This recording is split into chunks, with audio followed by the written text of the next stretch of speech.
In this video, we'll be looking at some of the top TikTok conspiracy theories that will make you question reality. I went back on Google Earth viewing Antarctica at this lab building that has reptilian skulls on display. What? That's when I noticed a man with sunglasses and a beanie peeking through the crack of the door. Really creepy. That is creepy.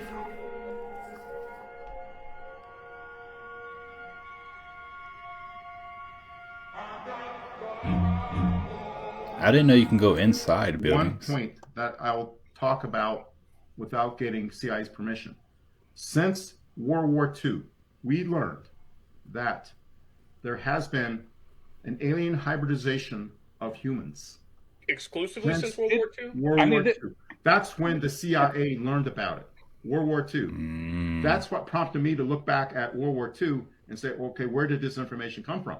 But still, it should be a DNA record of that. We should be able to tell them. Absolutely. And that's what's not released. That's still... Well, but I mean, this is being done by academics. It's, the government doesn't do the DNA research. Yes, we do. Yes, we do. Well, sure, but I would... it's not private, right? There's no classification of our DNA. You can't classify looking into our DNA. You can classify our DNA? You think that they're holding secrets of our DNA from us? How could they do that? It's crazy because I had this idea myself as well with the whole sending your DNA in to try to figure out where you're from. I feel like honestly, it's stupid. Like, how can you find out where a person's from just from a swab test or something like that? But I also had, I was just a little skeptical. I'm like, I don't know what they're going to do with my DNA. But it makes sense now because, what if a person did have superpowers, or was a different type of being, or, had a special kind of DNA. Now they know who this person is. That person is never going to know, or they're going to try to do something to try to prevent this person from finding out. So I've always been skeptical of that, but it kind of makes sense. Because the law allows CIA and the intelligence community to do operations like that because no one bothers to read the law. So you think that they're going into like the university biology programs and saying, don't study this, you can't publish these documents? No, that's not the way it's done. Wouldn't that mean they're also redacting information from organizations like 23andMe and Ancestry and those others? Once you give your blood, once you give your saliva to 23andMe and these others, if you read the fine print, you gave away your DNA for the purposes of, creating scientific research, yeah. Big pharma. Is the CIA and other intelligence organizations working directly with these companies to limit what information they put back out to the populace? I don't know. I don't know that. That's why I mentioned Cosmos ID, because there's a company involved in the human genome, involved in bioinformatics, involved in DNA, and then you look at the company, and then you look at who are the consultants to that company. It's a who's who of IC officers. And the company was started by somebody from the National Science Foundation. And so if you go back to FOIA and you go back to National Science Foundation and you research who these people are, all of a sudden you go, oh my gosh, these guys are really well connected. In fact, one of the officers was CEO of EG&G. EG&G was the parking lot where Eric W. Davis allegedly had his conversation with Admiral Wilson. He went to the EG&G facility in North Las Vegas. And the guy who was the CEO of that company, who is the operations maintenance contractor at Area 51, is part of the scientific consultation team for Cosmos ID. CERN. Man, you learn something new every day. I have never heard about any of that stuff, but now I'm definitely going to try to connect the dots. That big circle, it accelerates particles in that big circle around and around and around and around until they're traveling at just enormous velocity, and then they collide these particles together. And in that moment, it creates a moment that they think is kind of how the Big Bang started the whole universe. That's the whole purpose behind it. However, they also believe that there are parallel realities around us, other dimensions, and there could be other intelligence there. However, there's a reason God put them on the other side of that veil, and you might not want to open the door. Their own director of CERN has gave interviews to the British press, in which he admits that's what they're trying to do. They want to open a door to another dimension. And he said, when we open this door, he said, something might come through it into our reality, or he said, we might send something through it into their reality. You can look that up. It's in the British press. Where the CERN was built, this is St. Genus Powili. That's the name of the township. But in ancient days... However, in the mid...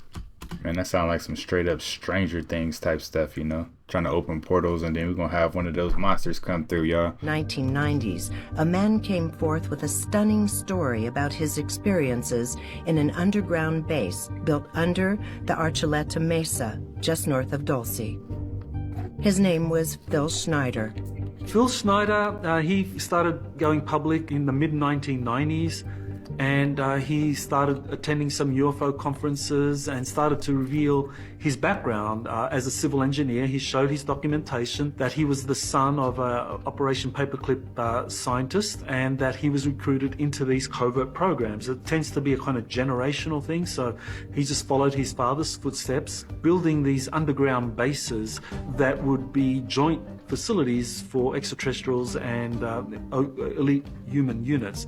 So he's building these bases all over the place. He's part of a team that kind of like is looking at different areas that would be suitable for the construction of a base. And he described a number of incidents. One of the incidents happened in 1979, the famous Dulce battle, where he says that they sunk a shaft. They were basically doing some mining exploration there to see where they could build a facility in that arena, and they basically came into an area that was a very old cavern system where grey extraterrestrials had a base. And the story was that what happened was that there were elite military units that went down there, Delta Forces and other special forces, SEALs and so forth, went down there, and they basically encountered these tall grey extraterrestrials. And so there was a firefight down there, and approximately 60 military personnel and scientists were killed, and Schneider gets wounded, but he's alive and he gets extracted out of there. So that picture I don't know how true it is, but I heard this story from someone else. I heard it from Dr. Deborah Blair, and he was saying that the firefight that they had really wasn't much of a firefight at all, and that when they went down there and they went to, raise their weapons towards these ETs, that they did something to their mind to where they were froze, they were paralyzed basically, and they started turning the guns on themselves. So I don't know which story to believe, but I'll leave that for you guys, So that's the famous Dulce battle, which was basically where the US military went into an area where they weren't supposed to be. His version of events is that there was an altercation there. He was involved in the altercation. He was hit with some sort of a plasma weapon which seared off a portion of his hand, and that he had managed to escape with samples, synthetic samples that were synthesized by the Greys that essentially led to the development of our stealth technology. He was displaying these at conferences as part of these preparedness expos. He had this whole connection to aliens, essentially, and for him the catalyst was his time at Dulce. And it was this 1979 engagement with the Greys. And that's pretty much the crux of his story. And as you know, he went on the lecture circuit and died as a result. Phil Schneider was an interesting character who's now deceased. His father was a man named Oscar Schneider, who had a lot of responsibility during the Second World War. He was involved in early atomic bomb tests, worked on nuclear submarines, and according to Phil Schneider, his father also worked on the infamous Philadelphia experiment in 1943, which was allegedly a program to try and make a warship invisible to the enemy. But as far as Phil Schneider's concerned, he came forward many years ago now, talking about how he said he was an engineer and was working on a lot of programs to construct massive underground installations all across the United States.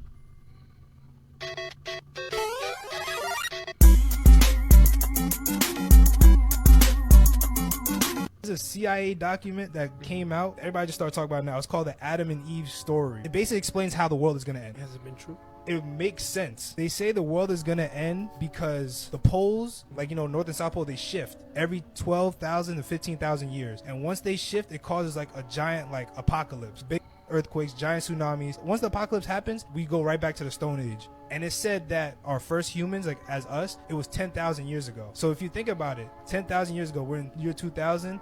We're at 12,000 years right now. And now you see like global warming and shit like that. Like in the book, it says that we are the 6th civilization that came out of the apocalypse. So we just get to a certain point in life and then it just... And that explains a lot, because remember how you were saying that the Sahara Desert used to be green and like the Antarctica used to have forests like that? Yeah. That's what happens. Like it switches everything, flips. Yeah. So now like some places turn cold, some places turn hot. That's why they was talking about like the flood in the Bible like that. That's probably what happened to Atlantis and shit I was like just that. about to say Atlantis. It would make sense for a city in the water if the water wasn't there before. Pool in the Biltmore Mansion.